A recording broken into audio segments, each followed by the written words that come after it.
Buonasera e buon mercoledì, benvenuti alla finestra. Vi ricordo il numero telefonico per intervenire: 049 80 75 537. Lo leggete in sovraimpressione.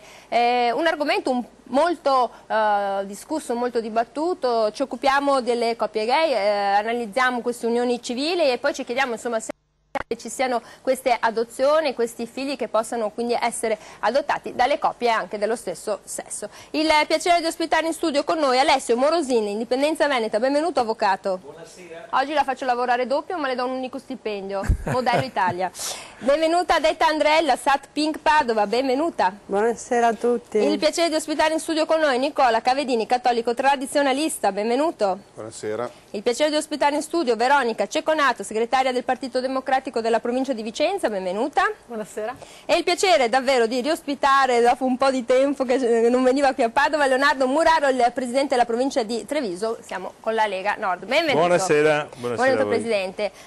Se ne è discusso molto, poi in Italia che cosa succede? Che la legge parla, in particolar modo la consulta, e allora sì, ok, la Corte Suprema con la sua prima sezione civile ha detto ci possono stare le adozioni, e in questo caso la famosa stepchild adoption, quella che era stata stralciata con la legge Cirinna, non era quindi stata ammessa all'interno della votazione. E avvocato, come sempre in Italia alla fine l'ultima parola ce l'hanno i giudici e quindi la politica sta a zero.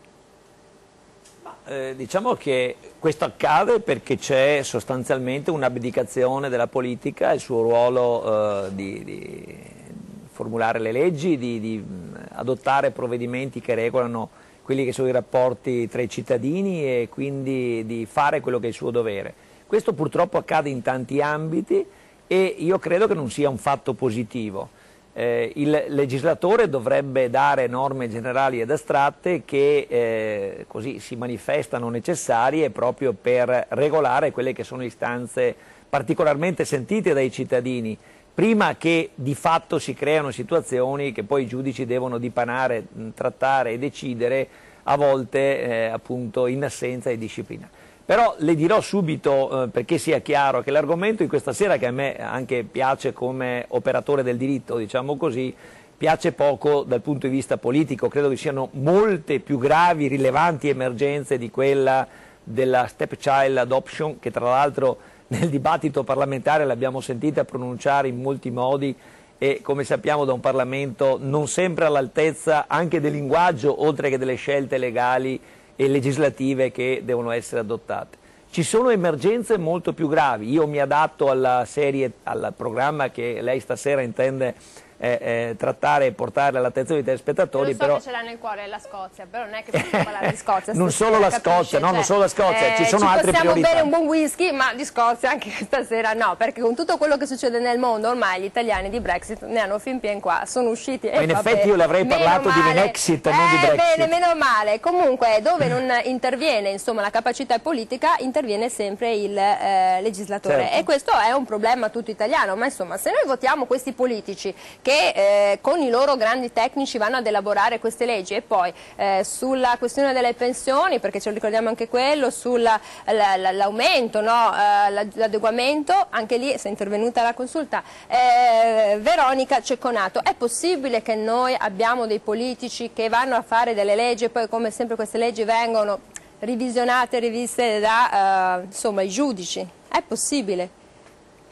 Possibile, perché questa è la realtà, però io non sono d'accordo con l'avvocato, in quanto se noi dobbiamo stabilire ogni volta che ci sono delle altre priorità non si discute mai. Di fatto noi aspettavamo questa legge da tantissimi anni. Tra l'altro una legge, mi scusi, imposta dall'Unione Europea, nel senso, nel siamo 2015, in Europa, noi avevamo un'agenda che diceva l'Italia deve arrivare a questo concetto, quindi non è che siamo noi che avevamo una priorità, altrimenti andavamo in sanzione come sempre. Nel 2015 in effetti il Parlamento Europeo ha sancito che è un diritto rettificare e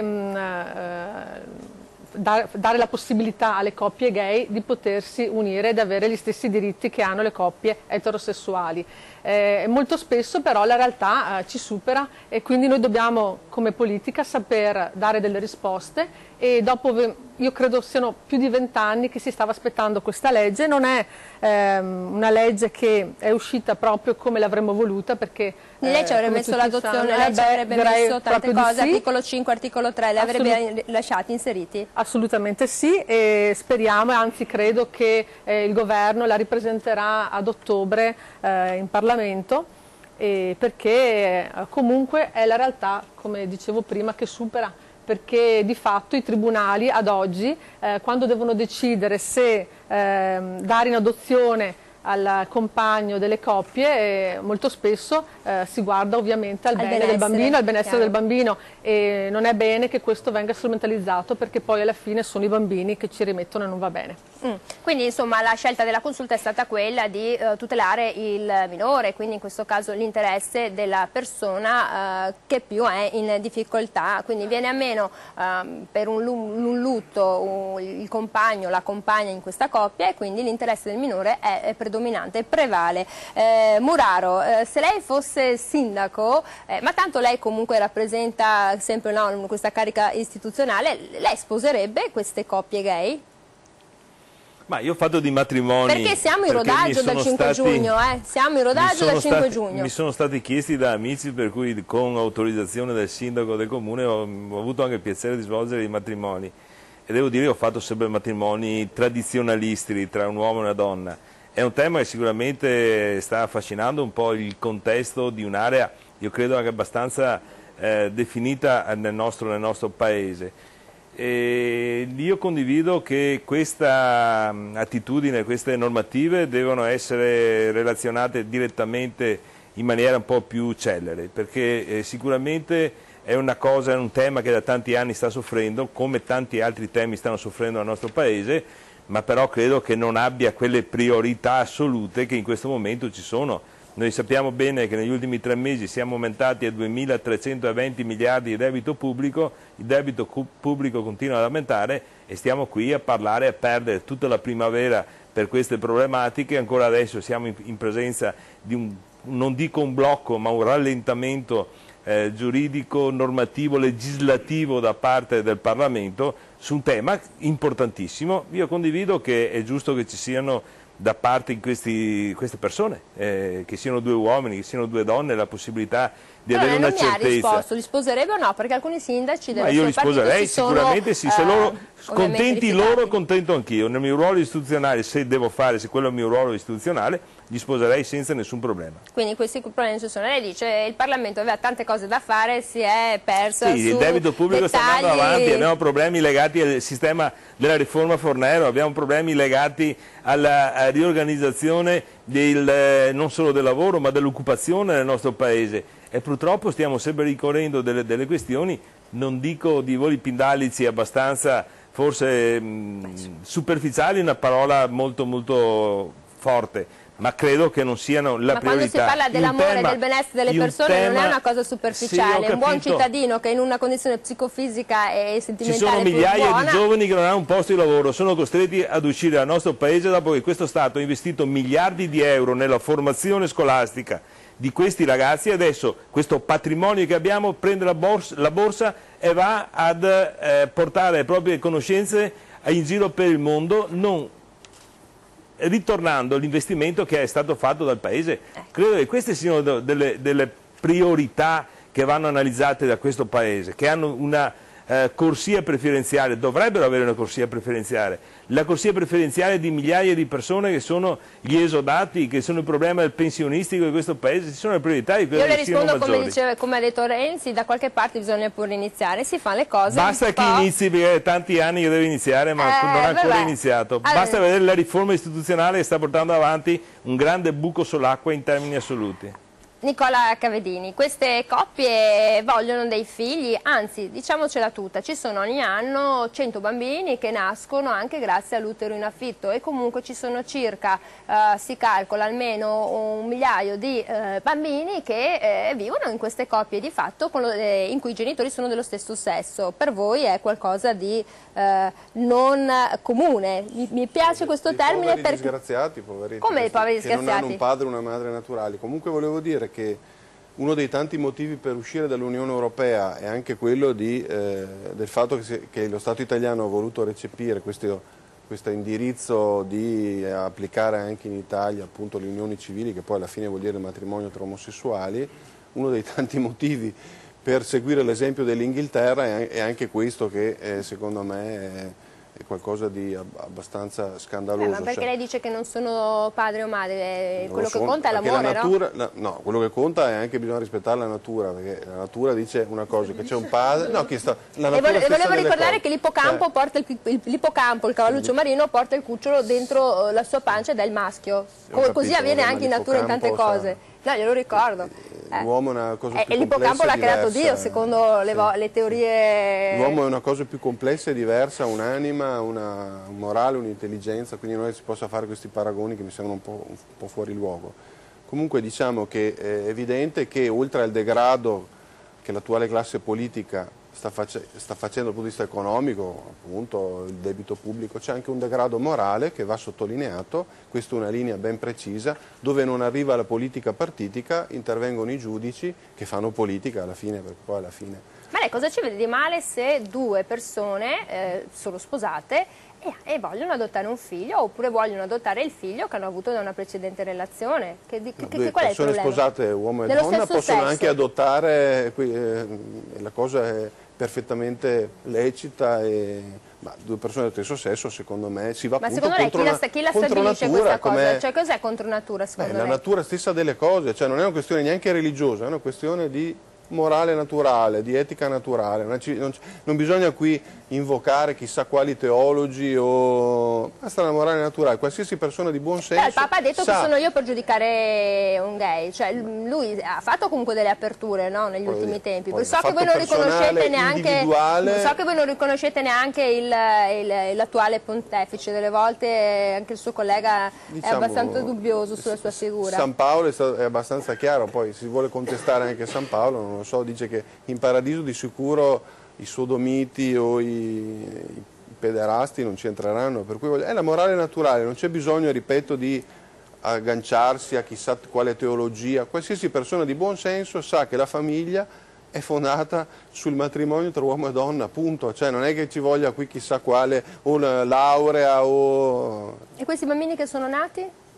Purtroppo l'aberrazione della scienza, anche la scienza usata male produce anche queste cose qua, non è che il fatto stesso che io uso male una cosa la giustifico e do il diritto di esistere, che discorsi sono. I ladri se rubano non è che ci sono i ladri che rubano, sì, non è il fatto stesso che rubino e ci sono tanti ladri sia una cosa accettabile e giustificabile dal punto di vista del diritto, sempre ladri sono, punto. Vabbè, insomma, torniamo dopo la pubblicità e ho lasciato il meglio e Tandrella, che tra l'altro questa sera ci onora la presenza e ha rinunciato a una cosa importante della quale ci parlerà dopo, e lo anticipo, lo sportello trans. Lei dà delle indicazioni alle persone, insomma, del supporto a coloro le quali vogliono cambiare sesso. A dopo.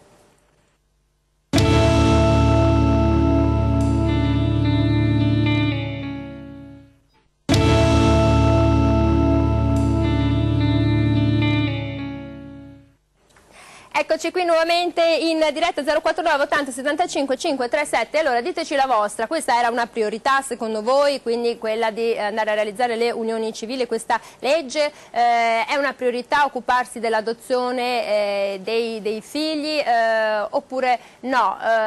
Comunque chiamateci, diteci la vostra opinione, che cosa ne pensate insomma dell'Italia che cambia, perché l'Italia sta cambiando molto, ci si sposa sempre di meno, si divorzia sempre di più, si è più maturi e ci sono 1 milione di conviventi che forse poi diventeranno coppie unioni civili, chi lo sa, perché anche c'è chi non andrà a dire io faccio parte di un'unione civile. Allora, e Tandrella, Sat Pink Padova intanto che cos'è? Allora, il Sat Pink Padova nasce 5 anni fa solo a Verona e da 1 anno a Padova, è il servizio accoglienza trans. È un servizio che noi abbiamo aperto perché le persone trans hanno bisogno di essere in qualche modo supportate in un percorso che è un percorso ad ostacoli molto serio.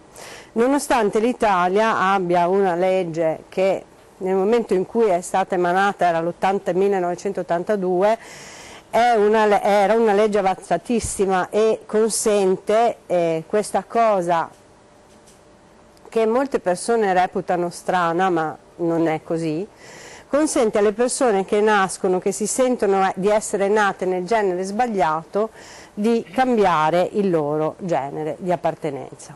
E noi accogliamo queste persone, abbiamo un servizio molto vasto che va dalla prima accoglienza, quindi con un'intervista sulle necessità della persona, passa attraverso la psicologa, gli endocrinologi, i chirurghi, il supporto legale, per arrivare alla fine alla totale transizione da un genere all'altro per la persona che lo desidera. Senta, quanto passa in questo viaggio? Perché poi è un viaggio di questa persona, no? È un viaggio molto lungo, è un viaggio molto lungo perché chiaramente le persone devono essere molto e pienamente consapevoli di quello che stanno facendo.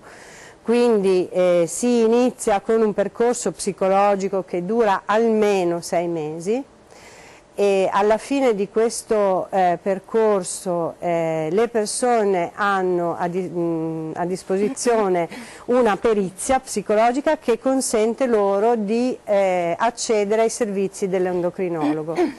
A seguire, con perizia dell'endocrinologo, hanno la possibilità di accedere al tribunale, il quale tribunale ha 2 sentenze da emettere. Una è l'accesso agli interventi chirurgici, cosa sulla quale noi stiamo discutendo molto e sulla quale in Parlamento c'è depositata una legge, perché noi non siamo convinti che sia indispensabile accedere agli interventi chirurgici per poter transitare da un genere all'altro. Seconda sentenza del Tribunale è quella che consente di cambiare i propri dati anagrafici. Certo, questo è molto importante. Tutto questo, diciamo, un periodo medio di 2 anni, 2 anni e mezzo a seconda del Tribunale. Beh, insomma, questo percorso è sempre meno di un ex divorzio italiano, quindi voglio dire, è se vogliamo, tra virgolette, un po' più rapido. Senta, allora, abbiamo sentito adesso Nicola Cavedini che diceva insomma, questa è una scelta contro natura, che non è possibile, anche la questione delle adozioni, che non va bene. Ma non conta, anche Sant'Agostino diceva ma fai quel che vuoi, no, ciò che vuoi, più o meno, e lo diceva un santo, è un santo Cavedini, mi dispiace. Proprio così buttata, però ci sta, no, non è Baci Perugina, possiamo citare anche tantissimi altri avrà santi. studiato giurisprudenza? Allora, a parte quello. Perché lui quando andava a Dippona poi si è ricordato in tante cose. E allora, Tandrella, è possibile che ci sia qualcuno che giudichi cosa è naturale, cosa non è naturale, cosa è contro natura, cosa non lo è? Io credo che non sia giusto, non sia sano pensare che ci siano delle persone sbagliate. Credo che sia proprio un'aberrazione questa. Noi viviamo in un mondo in cui le persone fortunatamente sono tutte diverse e stabilire chi è giusto e chi è sbagliato è una forma di terribile esclusione nei confronti del nostro prossimo. Io lo trovo veramente aberrante questo. Credo che le persone nella loro diversità debbano avere e gli debbano venire riconosciuti gli stessi diritti nel momento in cui vivono in un paese dove per esempio gli vengono riconosciuti gli stessi doveri, perché noi non dobbiamo dimenticare che le persone omosessuali vivono in questo paese, lavorano in questo paese, pagano le tasse in questo paese, contribuiscono a risanare il debito pubblico, lì volevamo arrivare. Quindi il fatto che si possa pensare che queste persone debbano avere solo dei doveri nei confronti della nostra società e non debbano avere anche riconosciuti i loro diritti, che principalmente sono diritti affettivi. A me piace pensare che le persone abbiano principalmente il diritto alla loro affettività, perché questo li porta a essere delle persone molto più disponibili nei confronti degli altri e della società e li porta anche a essere più disponibili a fare dei sacrifici per la società in cui vivono e lavorano.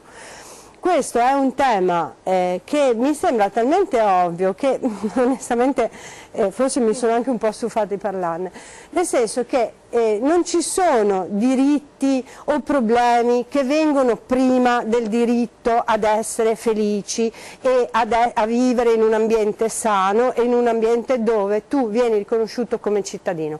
Non c'è nessun diritto che viene prima di questo. Quindi l'amore e il benessere psicofisico di una persona Sì. ti fa diventare un bravo cittadino, un bravo papà, una brava mamma. E questo, Sì, su questo dei non bravi ci piove. genitori. Bravi genitori, perché poi insomma ne abbiamo visti anche di tutti i colori. Senta Morosin, com'è che stepchild adoption, quindi questa adozione del figlio, del compagno, insomma detta all'italiana, e l'obbligo di fedeltà? Com'è che è sparito l'obbligo di fedeltà? Cioè per queste unioni civili vale per... Cioè, c'è una differenza, ce l'hanno proprio voluta così. L'obbligo di fedeltà, ma se due si amano cercheranno di essere fedeli, si spera, indipendentemente da tutto. L'obbligo di fedeltà è sempre stato una chimera, tranne quando ha avuto rilevanza ai fini per esempio dell'addebito delle separazioni, perché per esempio sono coniugi anche i separati prima di divorziarsi, e in quel contesto, in quello spazio di tempo, dei 3 anni o di 1 anno adesso o di 6 mesi, con la nuova disciplina, vi sarebbe ancora l'obbligo della fedeltà, perché vi è il quindi scusi, giusto per essere vi è il vincolo coniugale, cioè, anche se sospeso. Si stanno separando e non possono avere relazioni solo che è un obbligo, okay. È un obbligo di fedeltà non sanzionato, e quindi un obbligo che rimane là nel vuoto. Ma io credo che la sua sia una domanda provocatoria, perché in realtà il legislatore, oltre all'adozione appunto per le coppie gay, ha anche legiferato in modo molto disordinato, molto confuso in tema di unioni civili e di convivenze di fatto. Pensi soltanto anche al metodo. Io ho sotto mano il testo della legge 76 che è stata approvata il 20 maggio scorso e che è in vigore quindi da poche settimane. 5 giugno. Sì, esattamente, dal 5 giugno, la quale è composta da un solo articolo e da, mi pare, 68, 69 commi. Già il metodo di produzione legislativa dimostra che è un legislatore che non è ispirato dalle migliori forme, perché evidentemente questa legge è diventata uno strumento di battaglia politica, di rapporti di forza all'interno delle varie componenti del Parlamento, addirittura all'interno della stessa maggioranza, per cui col sistema di un unico articolo e di 69 commi si è voluto fare una scelta per sottrarre al Parlamento la possibilità, per esempio, di fare ostruzionismo, e alla fine sono leggi che vengono votate come questa a colpi di maggioranza. Beh, non è questo... 372 sì, 51 no, 99 astenuti, proprio a colpi di maggioranza. Vabbè, no, ma voglio dire, ma è una forzatura, perché diventa una scelta, un voto di fiducia alla fine. Io credo che leggendo il testo, lei sicuramente l'ha letto, e le persone più avvedute, più interessate lo andranno a leggere, si capirà che ci sono delle distorsioni inaccettabili, delle vere e proprie sperequazioni, più che recuperi di posizioni, di diritti in favore di chi prima non ne godeva. Pensi per esempio al fatto che le unioni civili, quindi tra persone dello stesso sesso, è previsto che possa essere l'assunzione del cognome comune, cosa che non c'è per esempio nella famiglia naturale fondata sul matrimonio, regolata dall'articolo 29 della Costituzione, o altre opportunità, altre discipline, lo scioglimento per esempio dell'unione civile, che avviene anche disgiuntamente con una dichiarazione davanti all'ufficiale di Stato civile. La stessa cosa non c'è per le famiglie. In sostanza, nel tentativo di riequilibrare le posizioni giuridiche tra soggetti che si dicevano discriminati, ha portato al paradosso che si vanno a discriminare quelli che vivono nella relazione in consonanza con l'articolo 29. Guardi che io sono favorevole alla disciplina della realtà delle convivenze di fatto. Il fatto è che si è voluto fare una legge in parte per le unioni civili e quindi per le unioni omosessuali, discriminatoria perché privilegiata rispetto alle posizioni delle altre realtà familiari, e anche della stessa realtà delle convivenze di fatto. Tenga presente che le unioni omosessuali possono godere sia della disciplina normativa delle unioni civili sia di quella delle convivenze di fatto, mentre non è il contrario per le coppie eterosessuali, quindi conviventi di fatto, un identico vantaggio, per esempio come quella che citavo. Sessuali hanno No, coppia di fatto parlo, sì, non matrimonio civile, di fatto. Le unioni civili sono di fatto, parlo quelle di fatto, che per esempio sul cognome, come accennavo prima, non hanno lo stesso vantaggio. C'è poi la questione della reversibilità. Voglio dire, una legge che, che, ripeto, per quanto riguarda le convivenze di fatto, io ritenevo quanto mai opportuna, perché ormai sono tantissime le coppie che ci vengono anche da noi negli studi e dimostrano di essere un po' allo sbando, perché il momento dell'affettività, no? Della forza, della passione, della convivenza, porta poi, quando vi è un raffreddamento dei sentimenti, appunto della passione, ad avere situazioni di squilibrio all'interno della coppia di fatto e chiaramente di solito c'è una parte più debole che non ha tutele, una parte più forte che invece si trova a prevaricare. Questo andava corretto, però sulle unioni civili, così come l'abbiamo vista regolamentata, io ho dei forti dubbi, perché si è andati a oltre quello che era il giusto diritto di vedere riconosciuti, quantomeno rispettati, i diritti di coloro che hanno una sessualità diversa. Questo è. Allora, Cavedini, lei come la vive il fatto che un nato su 4 in Italia non ha genitori sposati? Cos'è? Non sono figli dell'amore, sono figli comunque di genitori di sesso diverso. Che, ripeto, indici purtroppo di questo processo di scristianizzazione e di demoralizzazione che non è che rimonta a ieri, rimonta in decenni all'interno del quale si inserisce anche quello a cui accennava lei prima, cioè la crisi della Chiesa.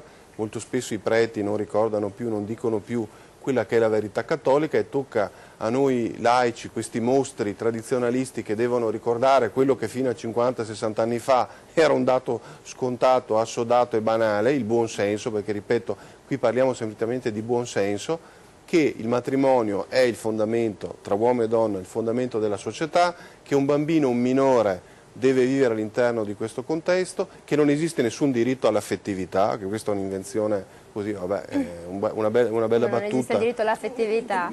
Ma che diritto è? Perché un bambino è una persona, non ha diritto di essere amata. Generici, cosa vuol dire? Non vuol dire niente. Quindi voglio dire, purtroppo la scristianizzazione, la demoralizzazione della società, il libertinismo che purtroppo è sotto gli occhi di tutti, cioè, porta anche a una gravissima crisi della famiglia. La cosa grave è che gli organismi politici, che dovrebbero invece cercare di dare una certa direttiva, favoriscono tutto questo. Cioè, ripeto, il ladro ha diritto a rubare.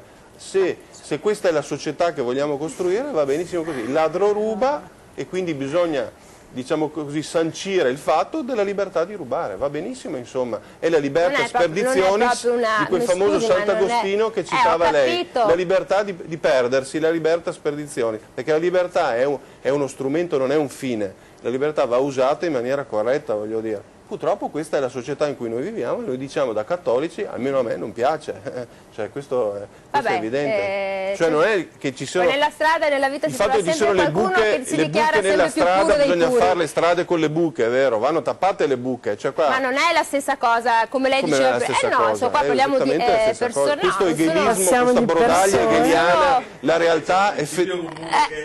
Io devo andare in pubblicità. È un'altra cosa.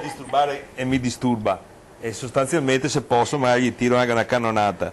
Ma se uno io se lo trovo molto offensivo che si paragonino delle persone omosessuali o dei ladri o a delle buche nelle strade, onestamente. Le persone, è veramente è un giudizio offensivo.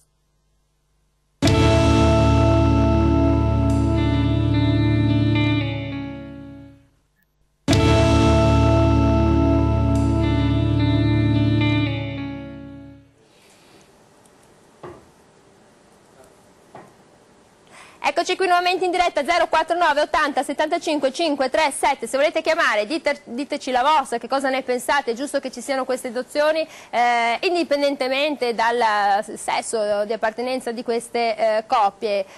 Siamo qui, ve lo ripeto, 049 80 75 537. Cavedini, lei dice che sono situazioni nelle quali la libertà praticamente non conta, il concetto di libertà e il concetto di amore non contano. Mi ripeto, l'ho detto anche prima, c'è una morale naturale, un'etica naturale che va rispettata e che è il buon senso che ce la dice, ripeto, non è necessario essere cattolici o essere dei basabanchi, come si dice in dialetto veronese, l'etica naturale, il buon senso ci dice che c'è una famiglia fondata sul matrimonio e quello è l'ambito giusto, naturale e sano in cui devono crescere dei minori. Quindi è un dato di fatto, è una conseguenza logica che tutte le altre forme, pseudoforme di famiglia che sono costruite in maniera artificiale secondo me, non vanno bene. Questo... È più che altro il concetto Cavedini di famiglia uomo-donna e poi vediamo i mostri che se ne escono sulla cronaca con più di 60 donne che vengono uccise nell'ambito familiare, sì, con i corredati figli. Non è detto che una patologia da una parte noi ne aggiungiamo delle altre. No, ma non è detto che la famiglia sempre sia quella panacea. Insomma, quanti sono i figli che crescono con un solo genitore perché uno dei due se ne va, perché c'è il divorzio? Questo non significa che se c'è un abuso ne aggiungiamo degli altri in modo tale, già la società è quello che è, diciamo peggioriamola ancora. Se questa è una visione logica, vabbè, insomma, per me no, però se va bene così. Quanti siete voi cattolici tradizionalisti? Cosa vuol dire? Non lo so, non è che io abbia l'anagrafe di cattolici tradizionalisti. Siccome di solito vi distinguete dal cattolico normale, chiamiamolo così, tradizionalista. Comunque sono molto più numerosi di quanto non si possa credere. Veronica Ceconato, allora il concetto di famiglia che cosa significa? Perché i dati Istat appunto dicono la gente si sposa sempre più tardi, si va al matrimonio un po' più anziani, si fanno i figli sempre più tardi, ma ci sono una valanga di divorzi, cioè è aumentato in pochi anni, in 5 anni, del 200% la richiesta di divorzio. Quindi il concetto di dove vanno poi questi figli, che poi nascono sempre meno bambini, quello l'abbiamo visto, siamo sotto le 500.000 unità, quello che conta è come crescono, nell'amore, nella certezza. Io vorrei ricordare che qui stiamo parlando di non togliere diritti a nessuno, ma di aggiungerne. Stiamo parlando di amore e quindi credo che il buon senso del nostro amico sia tutto suo, perché la maggioranza delle persone ha forse un altro, intende il buon senso in un altro modo. Chiaro che la società si è evoluta, l'emancipazione della donna ha fatto sì che nel momento in cui una coppia non si senta più bene assieme, è giusto ed è corretto che si separino. I figli riescono tranquillamente, se la coppia si divide in maniera civile, a superare il trauma. Io lavoro in questo ambito da molti anni, negli asili nido, quindi ho visto in questi ultimi 10 anni veramente un aumento incredibile di persone che si separano, anche quando i bambini sono molto piccoli. E secondo me è un bene nel momento in cui non si va più d'accordo a fare questo tipo di scelta, se si fa consapevolmente e tenendo presente l'amore verso i propri figli, perché altrimenti poi se la cosa si protrae troppo va a finire che soffrono molto di più, e anche se magari il genitore non se ne rende conto, sono molto sensibili, sono delle spugne e quindi assorbono anche tutto il malessere che c'è nella famiglia. Diventa un futuro cittadino molto più inquieto e che magari ha delle problematiche. Adesso io prendo una telefonata, però mi veniva in mente anche di tutti quegli italiani, padri di famiglia, che poi se ne sono andati a lavorare nelle miniere del Belgio e che i figli li vedevano gran poco, ed era sempre un matrimonio tradizionale quello. Quanti sono insomma i padri e le madri che a turno hanno lasciato i figli e li ha cresciuti solo una persona. Telefonata da casa. Pronto? Buonasera. Sì, buonasera. Mi chiamo Loris Mazzone, sono il presidente di un'associazione che si chiama Stella Libera e che si occupa della tutela dei diritti dei bambini. In merito all'argomento di questa sera, mi pare che il riferimento normativo sia uno slogan politico piuttosto che una risposta a quello che succede nella realtà, soprattutto se pensiamo dal punto di vista dei bambini. Oggi non è tanto il discorso, noi come associazione siamo favorevolissimi al discorso sessuale, gay e quant'altro, però il vero punto della questione è che nelle separazioni di oggi spesso un bambino viene completamente estromesso dal rapporto con l'altro genitore. Ecco, allora ben venga questa nuova legge, ma ci si chiede, già la legge attuale non funziona. Un domani se una coppia gay o di donne si separa con un bambino, chi è il papà e chi è la mamma? A chi va l'affidamento esclusivo, condiviso? Già oggi in Italia i padri vengono continuamente, diciamo, sono quelli che gravati già da un onere economico e soprattutto anche in molti casi dalla perdita del rapporto con i figli. Ecco, quindi, Loris, io la ringrazio per la sua telefonata e anche so che abbiamo il suo numero, quindi magari la chiamerò per invitarla in trasmissione. Ma vengo ben volentieri, anche mi confrontai benissimo con le persone che sono. Ma certo, guardi, noi siamo qui, siamo tranquilli e trattiamo qualunque argomento perché è importante che la gente sappia, la conoscenza è la cosa più importante. Allora, la questione qui la va all'avvocato. Avvocato, è chiaro che succederà quello che succede con tutte le altre coppie, ci sarà l'affido congiunto oppure no, a seconda del personaggio che emerge poi anche nella sede, no, durante il divorzio. Guardi, bisogna anche dire un'altra cosa, che forse è opportuno, ma è un'esigenza condivisa da molti operatori del settore, che anche nelle aule giudiziarie, quindi nei tribunali, si comincia a pensare in termini di specializzazione, cioè di magistrati dedicati esclusivamente alla trattazione del tema specifico della famiglia, se vogliamo, o dei minori. E quindi è un bisogno che si avverte, perché talvolta vi sono delle decisioni che lasciano molto perplessi, anche recenti, e non solo dei giudici ordinari ma anche del giudice di legittimità, quindi del giudice delle leggi, ovvero della Corte di Cassazione, che non sempre adotta provvedimenti che sono comprensibili ai comuni cittadini. Talvolta io penso che la normativa non basta, ci vorrebbe proprio una specializzazione, ci vorrebbe una sensibilità particolare, e quando dico questo sto pensando non tanto alle coppie che si separano, quindi agli adulti, ma proprio ai bambini, ai minori, che anche per procedure non abbastanza sollecite, non sufficientemente rapide, non adeguatamente assistite dai servizi sociali laddove vi è una situazione di minor tutela, si protraggono ed evolvono con grave pregiudizio, ripeto, per i minori. Questo è un auspicio, ripeto, che il legislatore non ha ancora fatto proprio, e anzi l'ulteriore normativa che è stata emanata sul tema dimostra una volontà sicuramente di entrare su queste tematiche, ma non una visione chiara. Insomma, come sempre c'è la legge, mancano gli strumenti spesso per applicarli, come abbiamo visto su tantissime altre cose. Ma cosa stiamo aspettando? Che questi bambini poi crescano con non delle difficoltà ma delle carenze anche affettive, perché è giusto che ci sia la possibilità di vedere tanto quanto il papà quanto la mamma.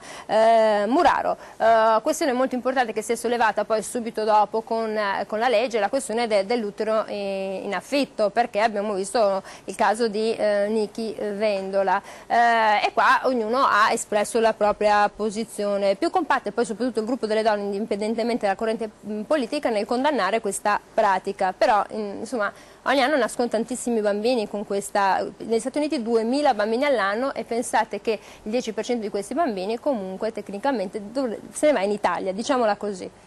Ma se da una parte io posso condividere certe azioni che vengono fatte, come queste normative sulle coppie gay o su due donne si mettono insieme, l'affidamento dei bambini, questo siamo un tema, credo che sia un po' particolare, che dovrebbe essere affrontato con più attenzione, perché stiamo esondando che quelle che sono un po' delle condizioni normali che dovrebbero avere più certezza nell'esplicitare queste considerazioni.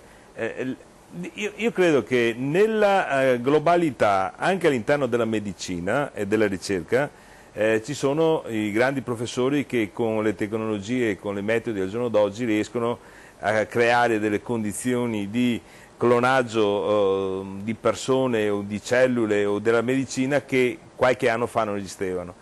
In questo tema, che è un tema un po', credo, abbastanza delicato, che dovrebbe andare normato in maniera più attenta, l'affidamento dell'utero in affitto credo che sia una condizione, personalmente non è che la condivido totalmente, è un'estremizzazione di quelli che sono dei concetti che portano poi anche ad avere due uomini che abbiano un bambino. Credo che forse l'affidamento di un bambino nato in Africa che non ha una famiglia o che ha un bisogno più esigente sarebbe più giustificato che un'azione del genere. Mi sembra un po' da filo snob di persone che vogliono... Chi se lo può permettere? Ma no, solo sotto l'aspetto economico, proprio esondare quella che è una normalità, credo che in questo dovrebbe mantenere un po' più un aspetto tradizionale. Poi qui si inserisce, adesso poi io vado in pubblicità, ma si inserisce tutta la questione anche che ci sono anche donne che vengono messe in menopausa precoce o che perdono perché dopo ci sono appunto anche